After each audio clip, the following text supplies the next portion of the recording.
mas hoje é um dia muito alegre, um dia muito feliz, um marco na nossa igreja.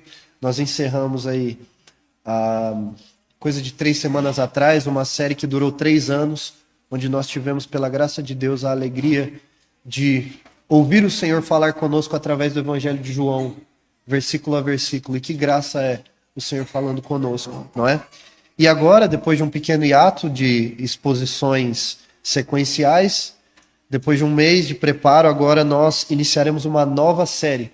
Dessa vez no Antigo Testamento, mais especificamente no livro de Ruth. Então já vou pedir para os irmãos abrirem a Bíblia no livro de Ruth, que está logo após o livro de Juízes e antes do livro de 1 Samuel. Se não acharem assim, você tem Gênesis e aí depois você tem Apocalipse. No meio está Ruth, certo? Então, meus irmãos, já localizem aí o texto bíblico. Ruth, capítulo 1. Hoje nós... Ruth não vai demorar 3 anos, tá? Também para acabar. Provavelmente demore um pouquinho menos, talvez 1,5. Mas hoje, irmãos, nós consideraremos o capítulo 1 de Ruth, os versículos 1 a 5, se assim o Senhor nos permitir. Se estivermos todos juntos, respondam com amém. Amém. Glória a Deus. Então, Ruth, capítulo 1, versos 1 a 5. Esta é a santa palavra de Deus. Nos dias em que os juízes julgavam, houve fome na terra de Israel. E um homem de Belém de Judá foi morar por algum tempo na terra de Moabe, com a sua mulher e os seus 2 filhos. Este homem se chamava Elimeleque, e sua mulher se chamava Noemi. Os filhos se chamavam Malom e Quilion. Eram efrateus de Belém de Judá. Foram à terra de Moabe e ficaram ali. Algum tempo depois, Elimeleque, o marido de Noemi, morreu, e ela ficou sozinha com os 2 filhos. Estes casaram com mulheres moabitas. O nome de uma delas era Orfa, e o nome da outra era Ruth. E ficaram ali quase 10 anos. Depois morreram também Malom e Quilion, os 2 filhos de Noemi. E assim ela ficou sozinha, sem os 2 filhos e sem o marido. Oremos ao Senhor. Senhor, não há lugar mais seguro para estar do que debaixo das tuas asas, do que debaixo da tua vontade. Que esta introdução, Senhor, a este livro tão precioso, precioso na tua palavra, precioso na história da igreja, tão central para nós entendermos, Senhor, a redenção que o Senhor oferece às nações. Pai, que a exposição desse livro, Senhor, e mais especificamente do sermão de hoje, Senhor, fale aos nossos corações. Senhor, nós te pedimos que seja o Senhor falando aqui. Em nome de Jesus oramos. Amém. Irmãos, livro de Ruth, segundo o reverendo Emílio Garófalo, ele poderia ser chamado de o Evangelho de Ruth. Porque é um livro que se você der atenção a ele, se você extrair dele as coisas que ele tem para te ensinar, o Evangelho ele fica tão explícito, ele fica tão claro. A providência de Deus e o desejo de Deus de salvar ficam tão claros que esse livro é uma espécie de microcosmos do Evangelho no Antigo Testamento.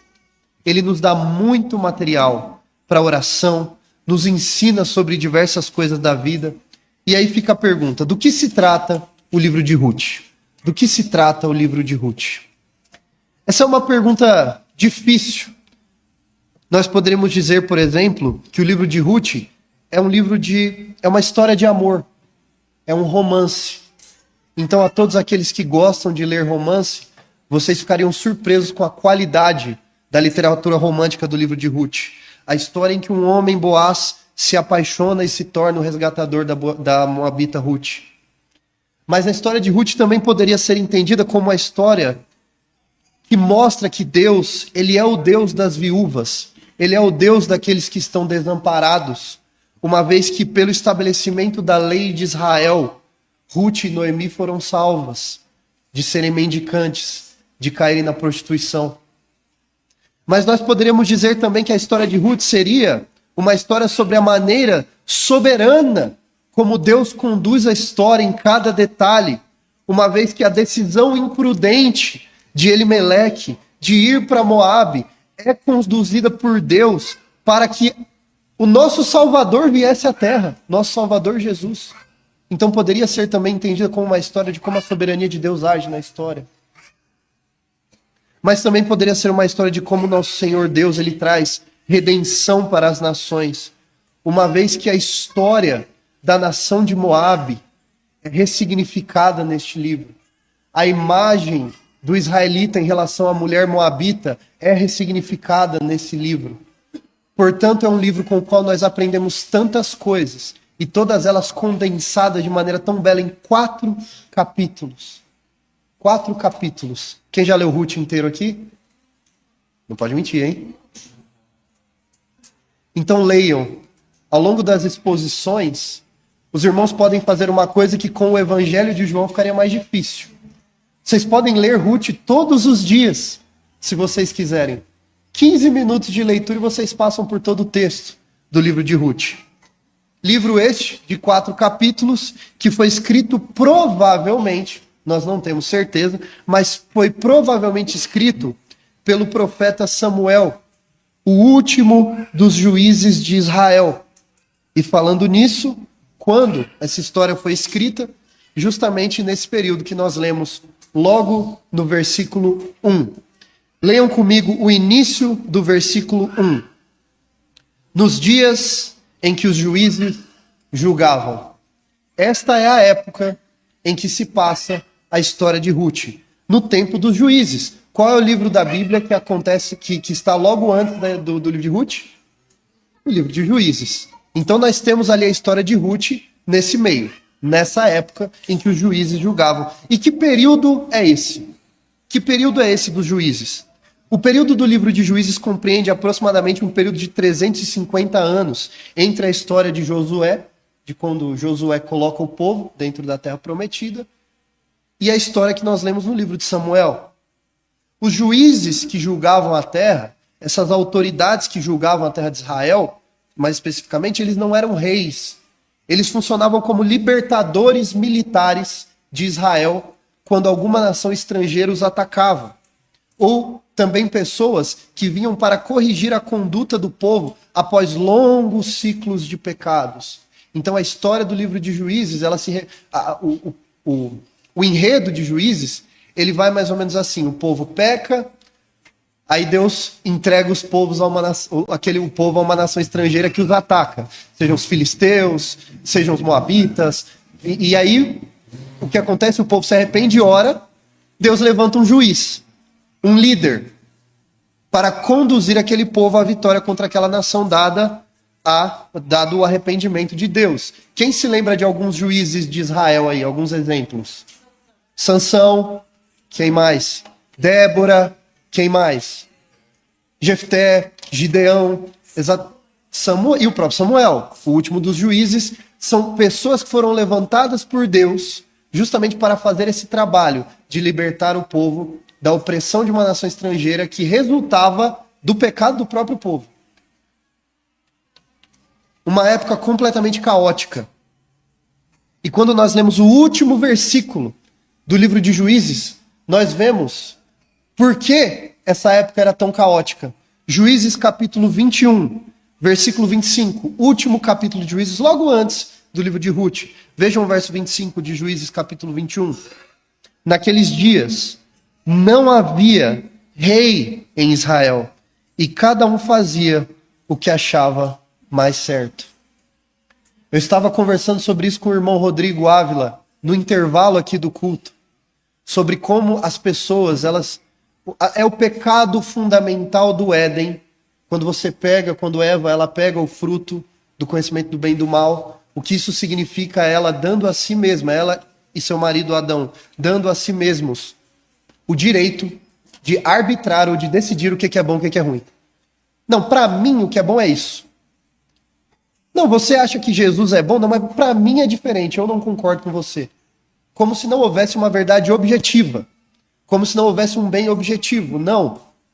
Os tempos em que nós vivemos são profundamente relativistas. Não existe um eixo moral que guia as decisões de todas as pessoas. Mas nada novo debaixo do sol. Era exatamente isso que acontecia na época dos juízes. Cada um fazia o que achava mais certo. Imagina, você acha que é errado matar, mas eu acho que é certo. Então a gente se respeita. Você respeita a minha vontade de matar? Respeita, tá bom, então vou matar você. Certo? E assim, a gente fala de maneira anedótica aqui, mas realmente a época dos juízes era um caos. O livro de Juízes é um livro indigesto. É difícil de lê-lo. Por quê? Porque não havia rei em Israel. Não havia autoridade. Não havia o que o pessoal aí do direito aí, irmã Railene, irmão Rodrigo aí, quem mais tiver estudado direito aí, não havia um conceito que é falado muito no direito americano, chamado de enforcement, que é a aplicação da lei. Que a lei de Deus estava ali. A lei de Deus, Deus deu a Moisés no Monte Sinai. O povo tinha acesso aos oráculos de Deus, mas não havia aplicação daquela lei e, portanto, cada um fazia, como algumas versões dizem, o que era mais certo aos seus próprios olhos, o que consideravam bom. E é nesse contexto que se dá a história de Ruth. Vejam o que diz o restante do verso 1. Houve fome na terra de Israel, e um homem de Belém de Judá foi morar por algum tempo na terra de Moabe, com a sua mulher e os seus 2 filhos. Pois bem, na história aqui, nós encontramos nossos primeiros personagens. Quando eu digo personagens, eu estou falando de figuras históricas, tá? Elimeleque e sua família, personagens no contexto da literatura aqui da história. Nós temos essas primeiras pessoas que nos são apresentadas, Elimeleque e sua família, que viviam na terra de Belém de Judá. Então, se os irmãos se lembrarem, quando Josué ele entra na terra, a terra é dividida entre as 12 tribos de Israel, sendo uma dessas tribos a tribo de Efraim e a tribo de Judá. Então, todas as vezes que vocês verem referências à terra de Judá, referências à terra de Ruben, atrás do Rio Jordão, não é? Nós estamos falando de terras que foram divididas ali entre as tribos de Israel. E a ironia aqui é que Belém, especificamente, a palavra Belém em hebraico significa algo como casa do pão, não é? E aí a ironia é que é neste lugar que o texto nos diz que havia fome. Então a brincadeira aqui, linguística, é que faltava pão na casa do pão, não é? Nesse cenário de desordem, portanto, da época dos juízes, houve um tempo de escassez. E lá na casa do pão, Belém, não havia pão. E aí nós estamos falando sobre um homem que foi morar por um tempo na terra de Moabe. O verso 2 nos diz: este homem se chamava Elimeleque e sua mulher se chamava Noemi. Os filhos se chamavam Malom e Quilion. Eram efrateus de Belém de Judá e foram à terra de Moabe e ficaram ali. Então eles eram da terra que nós chamamos de Belém Efrata, falaremos mais sobre isso já já. E nós temos os nomes dessas pessoas: Elimeleque, a sua esposa, chamada o quê? Noemi, e 2 filhos, chamados Malom e Quilion. A palavra Elimeleque, ironicamente, significa meu Deus é rei, ou Deus é o meu rei, algo do tipo. É um nome que deveria expressar confiança, submissão à soberania de Deus, correto? O que é irônico, porque não havia rei em Israel justamente nessa época, de forma que o nome de Elimeleque nos mostra qual deveria ser a postura de um povo que não tem um rei político estabelecido. Se não há rei na minha nação, quem é o meu rei? Meu rei é o próprio Deus, que era exatamente a intenção de Deus em relação ao estabelecimento de Israel. Porque as outras nações possuem reis. A nação da qual vocês foram tirados possui um rei. Faraó do Egito.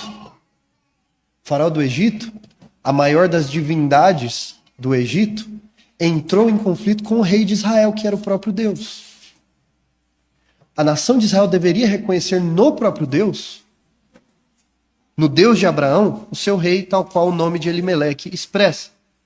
Mas nós temos também o nome de Noemi, a esposa de Elimeleque, que significa algo como agradável, doce, dócil. É mais ou menos essa a ideia do nome de Noemi. Nome que mais tarde Noemi renegaria, por dizer que ele já não condizia com a sua vida, que era tão amarga. E ela, em algum momento, negaria esse nome para si, porque não refletia mais a vida dela.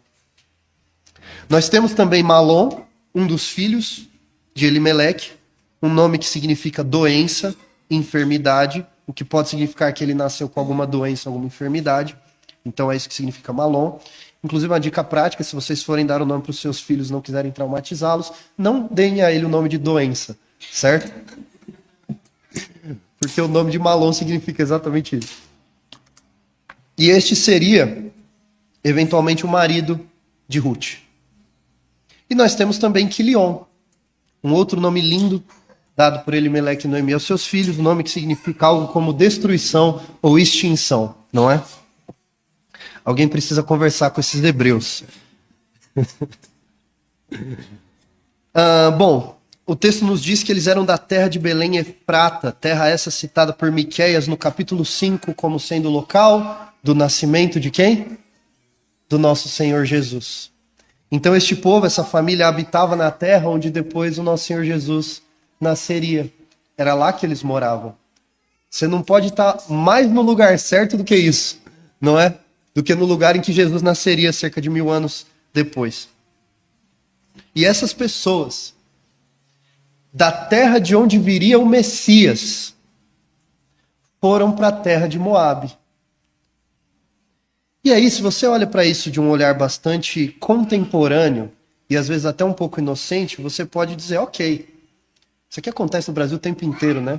A gente trabalha, a economia do Brasil é ruim, vamos sair do nosso trabalho de escritório no Brasil e limpar chão nos Estados Unidos, porque é mais economicamente viável. Movimentos, né, mudança de país, mudança de estado que seja nos nossos dias, em busca de uma situação econômica melhor, é a coisa mais normal do mundo. E às vezes nós podemos ler esse texto com a lente contemporânea e pensar, ok, eles estavam num lugar economicamente inviável, faltou o pão na casa do pão, eles estão indo para outro lugar. Normal, da vida, né? Quem nunca se mudou aqui? Vinícius e Aline, por exemplo. Porém, nós precisamos ler essa história com a lente da época. Veja, algumas histórias sobre a relação de Israel com Moabe, só para os irmãos entenderem a gravidade dessa decisão, tá? Quando Israel estava se aproximando da Terra Prometida, eles estavam acampados nas campinas de Moabe, e foi o rei dos Moabitas que, com medo do avanço de Israel, levantou um profeta para amaldiçoar aquele povo. Qual era o nome desse profeta? Balaão, que foi levantado para amaldiçoar aquele povo. Portanto, a terra de Moabe era uma terra que amaldiçoava. Era uma terra pagã que amaldiçoava a nação de Israel, não é? Sim, havia fome. Só que algumas coisas, toda a nação de Israel estava passando por isso e muitos dos que estavam passando por esse período de fome, a maioria, permaneceu ali, correto? E a fome passou, não passou? Igual nós vemos no verso 3. Ora, quem já leu o livro de Ruth, Noemi não voltou depois? E o pessoal que conhecia a Noemi não estava lá? Olha só, ninguém morreu. Percebam, a situação não justificava tanto assim, era ruim a crise econômica, mas não era matadora assim. Sair da cobertura da palavra e dos princípios de Deus para buscar provisão em uma terra pagã não se justifica, mesmo em tempos de necessidade. Ainda mais porque, vamos ler esse texto com a lente da antiga aliança. Estar fora da nação de Israel significava estar fora da cobertura do nosso Deus.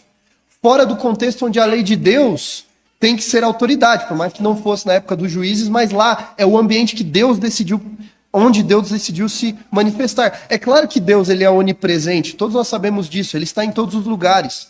Mas no Antigo Testamento, a comunhão com Deus estava ligada àquela terra, aquele ambiente, aquela religião, ao povo que recebeu a promessa de Deus, o povo descendente de Abraão.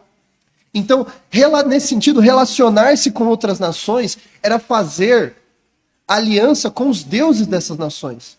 Irmãos, quando Deus ele tira os israelitas da escravidão no Egito, a grande narrativa das 10 pragas e de Deus tirando o povo com o braço forte daquela terra é de que o Deus de Abraão venceu o Deus dos egípcios, que era Faraó, e todos os deuses dele, uma vez que todas as pragas que caíram sobre o Egito representavam vitória sobre alguma divindade do Egito, sendo a primeira delas o rio Nilo e a última delas a descendência daquele povo, dentre eles a descendência do próprio Faraó, que continuaria essa linhagem divina.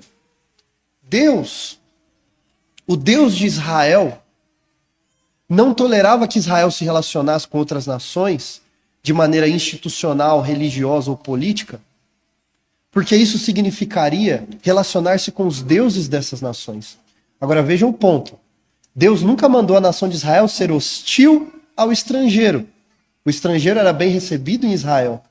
Ruth foi bem recebida em Israel como estrangeiro.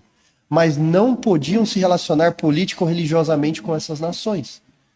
Porque o Deus de Abraão era um único Deus. Porque os deuses das outras nações estavam restritos aos seus respectivos montes. Mas o povo de Israel era aquele povo que, quando olhava para os montes e se perguntava de onde viria o seu socorro, a resposta não era do monte X ou Y, mas do Senhor que fez os céus e a terra, inclusive fez todos os outros montes. Está acima de todos os deuses. O que nos mostra a imprudência de Elimeleque ao sair de Israel para ir para uma terra pagã como Moabe. Elimeleque confiou mais na provisão do que no Deus provedor. Como nós sabemos disso? Porque ele saiu do lugar onde o Deus provedor estava para ir atrás da provisão em outro lugar. Em tempos de escassez, meus irmãos, a fé é testada. Moabe podia até parecer uma solução inocente, mas não era. Porque quando você busca a Deus nos momentos de provação, Deus ele te responde com a coisa sábia a se fazer. É o que nós lemos em Tiago 1, dos versos 2 a 4, quando ele diz: meus irmãos, tenham por motivo de grande alegria o fato de passarem por várias provações. Ora, o que Elimeleque e sua família estavam passando era uma provação? Com certeza. Não havia pão na casa do pão. E Tiago nos ensina que esse tipo de situação tem que trazer alegria. Por quê? Sabendo que a provação da fé que vocês têm produz perseverança. Então aqui onde Deus está, existe uma escassez de comida. Mas se eu tenho fé, eu vou permanecer onde Deus está, mesmo no momento da escassez. Eu não vou me virar as costas para o meu Deus, porque eu preciso de provisão, é o que diz Tiago. E aí Tiago vai dizer, ora, a perseverança tem que ter ação completa. É para perseverar, mas é para perseverar até o fim, até passar. Para que sejam perfeitos e íntegros, para que a fé de vocês seja definitivamente aperfeiçoada. Tem que resistir à fé até o final. A fé de Elimeleque foi testada, ela poderia ter sido fortalecida, mas não teve ação completa. Não teve ação completa. Então, Elimeleque, portanto, sai para ir para Moabe. Essa situação, ela nos lembra muito a tentação de Jesus no deserto. Quando Satanás disse para Jesus, se você é filho de Deus, transforme essas pedras em pão. Ou seja, você é filho de Deus, né? Filho de Deus não pode passar necessidade, né? Porque, enfim, né? Quando você pisar a planta do seu pé, você vai possuir e tal, toda essa baboseira que o pessoal fala por aí. Você está com fome? Faça o que for preciso para atender suas necessidades. Por que não? Você não está com fome? Deus entende. Transforme as pedras em pão. Pega uma coisa que não é, transforme numa coisa que é só para te atender. Distorça a realidade para atender as suas necessidades. Deus entende. Você não está com fome? E a genialidade da resposta de Jesus. E que talvez Elimeleque precisasse ter ouvido. Nem só de pão viverá o homem, mas de toda palavra que procede da boca de Deus. Não havia pão na casa do pão, mas o homem não vive só de pão. o homem vive de toda a palavra de Deus. E lá havia a palavra de Deus, mesmo que não houvesse pão. E pelo desespero em relação ao pão, Elimeleque toma controle da situação nas próprias mãos, em detrimento de deixar na mão de Deus, como nós frequentemente fazemos em nossas próprias vidas. Abrimos mão de entregar a Deus alguma situação da nossa vida e deixamos aquilo para isso aqui pode deixar que eu cuido, Deus não se mete nisso. Mas é só aquela decisãozinha. É só uma vez. É só por um tempo. Deus entende. E aí nós olhamos para aquelas oportunidades, sejam profissionais ou de relacionamento, ou oportunidades acadêmicas, que assim, a gente não pode perder, porque se eu perder essa, não é? Mas aí por trás você sabe, essa oportunidade específica, ela vai me afastar de Deus. E aí eu decido ir, porque é só um tempo, um tempinho. Depois a gente redime aquilo. Quem já teve algum amigo aqui que você vai falar sobre Jesus para essa pessoa, e a pessoa fala, ó, quando eu for mais velho, que eu tiver mais descansado, eu vou para a igreja. É tipo assim, deixa eu curtir até lá, só por um tempo, e aí quando eu tiver mais velho, eu venho para Jesus. Alguém já recebeu esse tipo de resposta? É bem comum, né? Igual Deus fala para aquele louco que tinha feito no Evangelho de Lucas, que tinha feito aquele grande investimento em Bitcoin, o Bitcoin rendeu, e aí a conta dele encheu, estourou, ele falou, agora minha alma está satisfeita. E a resposta de Deus é, louco, esta noite pedirão a tua alma. Você não sabe o dia de amanhã. Puxa vida. Não foi o que Elimeleque fez? Só um tempo, não é? A gente olha para esse tipo de oportunidade, igual Ló, em Gênesis 13, quando ele estava enfrentando um problema econômico do avesso. Lembram disso? Era um problema econômico ao contrário. Ele tinha dinheiro demais, ele e o tio dele, Abraão, não é? Eles tinham muito dinheiro, aí os pastores dos rebanhos deles estavam sempre brigando. Ai, gente, que problema bom, né? Muita grana, né? E aí eles decidiram se separar. E aí o texto bíblico em Gênesis 13:10 diz que Jó, ele ergueu os olhos, levantou a cabeça igual um suricate, assim para olhar. Aquela terra, Campina do Jordão, terra bonita, um potencial imobiliário imenso. Era toda bem regada, como o jardim do Senhor, parecia o Éden. Como a terra do Egito, até a região de Zoar. Falei, é para lá que eu vou, terra boa. Que terra era essa? Sodoma e Gomorra. Que lindo, que maravilhoso. Vou para lá, como se Ló não soubesse a conduta depravada de Sodoma e Gomorra. Mas não, tem potencial, né? Uma coisa, outra coisa, outra coisa, outra coisa, outra coisa, né? Eu faço aqui a minha questão econômica e Deus cuida dessa outra parte espiritual aqui, como se a gente não tivesse que levar todos os pensamentos cativos à palavra de Deus. Bom, e foi o que Elimeleque fez. Vejam o verso 3. Algum tempo depois, quanto tempo Elimeleque falou que ia passar em Moabe? Volta uns versos aí. Quanto tempo ele falou que ia passar em Moabe? Verso 1. Foi morar por... Verso 1 diz que ele foi passar quanto tempo em Moabe? Algum tempo. Ele foi morar por algum tempo em Moabe. Aí chegamos no verso 3. Passou algum tempo. Algum tempo depois, Elimeleque, o marido de Noemi, morreu. E ela ficou sozinha com os 2 filhos. Pronto, passou o tempo. Ficou só algum tempo mesmo. Foi só algum tempo que ele ficou lá. Morreu e largou a família lá. Nós avançamos nesse texto, existem várias referências de tempo aqui, que nos mostram que a gente não pode fazer esse tipo de cálculo para se afastar de Deus jamais. Veja, Elimeleque achou que estava no controle da situação. É só um tempo, eu levo minha família para lá, vou tirar eles, né, paradigmaticamente falando, vou tirar eles desse ambiente em que eu estou aqui com os meus irmãos, tenho uma igreja bíblica para eu congregar, e vou levar minha família lá para a Arábia Saudita, porque eu tenho lá uma oportunidade, tem um sheik lá fazendo investimento lá, ele me chamou para eu ir morar lá. Naquele ambiente em que o cristão ele morre se ele falar de Jesus. É para lá mesmo que eu vou. Porque economicamente é viável, né? Ainda usa a desculpa do evangelismo. Não estou indo lá para evangelizar. Sei. Uma coisa é Daniel ir arrastado para a Babilônia. Isso é uma coisa. Outra coisa é você pegar, botar a mochila nas costas, Babilônia. Por que não? Vamos lá, né? Deus vai comigo. Mas não vai mesmo. Não vai mesmo. Você está deliberadamente querendo sair da presença do Senhor. Ele foi para lá e morreu. E aí os filhos dele, versículo 4... casaram com mulheres moabitas. O nome de uma delas era Orfa e o nome da outra era Ruth. Então, além de Elimeleque ter morrido, seus filhos eles se casam com mulheres moabitas. Podia? Não podia.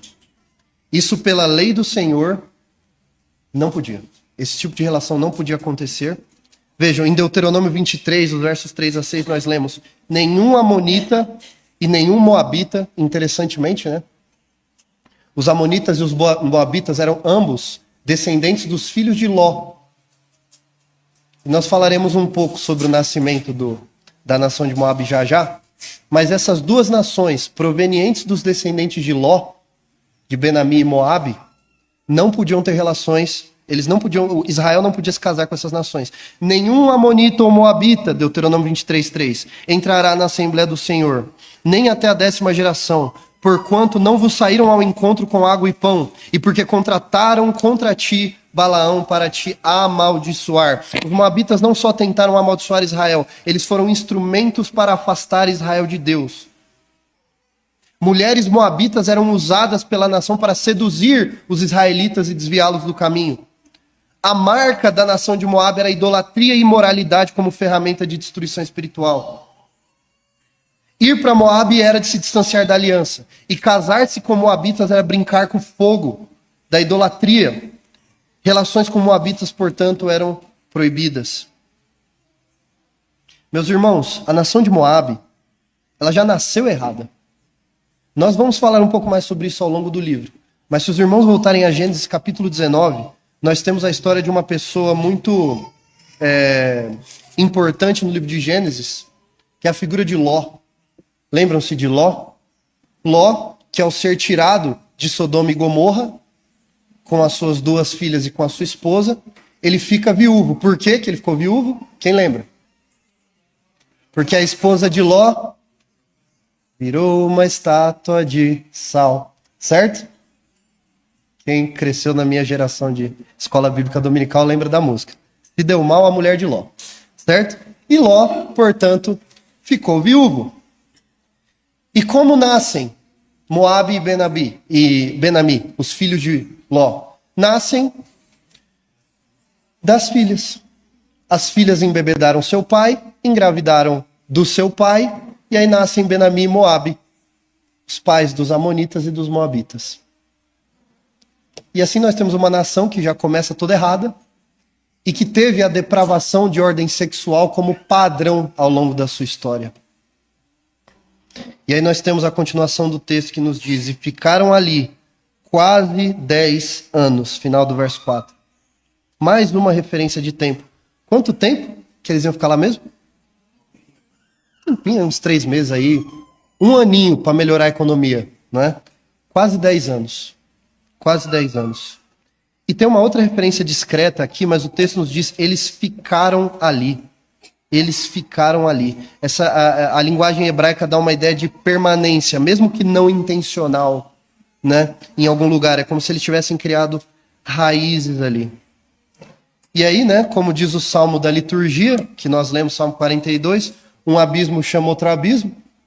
E aí nós temos aqui o versículo 5, a próxima tragédia. Depois morreram também Malom e Quilion, os 2 filhos de Noemi. E assim ela ficou sozinha, sem os 2 filhos e sem o marido.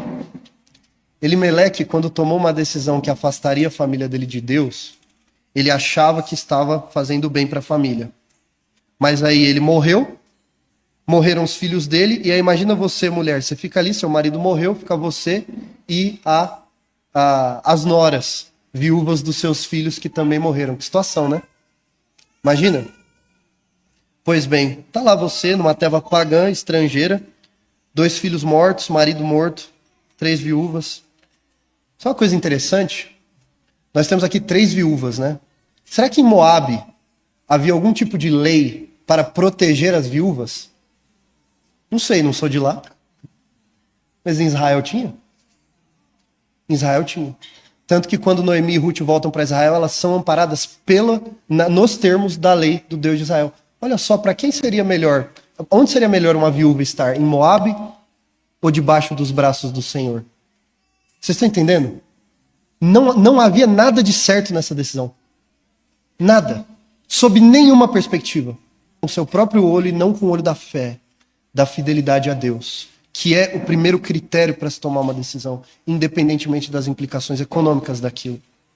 Então, a aplicação número 1, meus irmãos, essa ênfase que eu gostaria de dar.